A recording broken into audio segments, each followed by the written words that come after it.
राज्यामध्ये आजपासून पोलीस भरती होणार आहे। 17,471 जागांसाठी 17 लाख उमेदवारांचे अर्ज आलेले आहेत। नाशिक शहरामधील 118 तर ग्रामीणमधील 32 जागांसाठी मैदानी चाचणी पार पडणार आहे। पावसाच्या व्यत्यय आल्यास राखीव दिवशी ही भरती प्रक्रिया राबवली जाईल। तृतीयपंथी आणि माजी सैनिकांना सुद्धा या भरतीमध्ये संधी देण्यात आलेली आहे।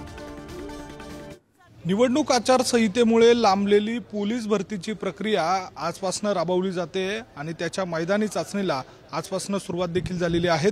अनेक उमेदवारांनी उमेदवारी अर्ज या ठिकाणी भरलेला होता आणि त्या सगळ्या उमेदवारांना या ठिकाणी असं रांगेमध्ये बसवण्यात आलेलं आहे। सुरुवातीला त्यांचं बायोमेट्रिक या ठिकाणी चेकिंग करण्यात आलं, त्यानंतर कागदपत्रांची तपासणी केली जाते आणि त्या सगळ्या दरम्यान आता आपण जर बघितलं तर या ठिकाणी अशा रांगेमध्ये हे सगळे पोलीस भरतीच्या अर्ज प्रक्रियेतील हे सगळे उमेदवार आहे आणि त्यांचा या ठिकाणी आपण जी प्रक्रिया आहे ती पार पाडताना बघायला मिळते।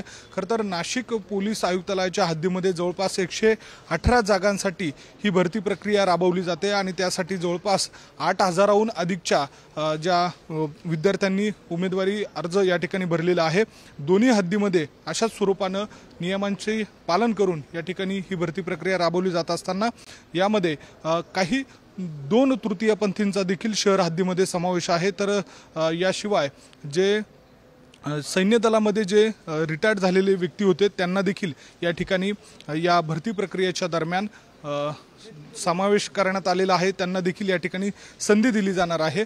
गेले 4 ते 5 दिवस या सगळ्या प्रक्रियेचं नियोजन जरी सुरू असलं तरी पावसाचा जर व्यत्यय आला तर या ठिकाणी राखीव दिवशी या भरती प्रक्रियेचं नियोजन केलं जाणार आहे। त्यामुळे लांबलेली भरती प्रक्रिया पूर्ण होत असल्यानं उमेदवारांमध्ये देखील उत्साह बघायला मिळतोय।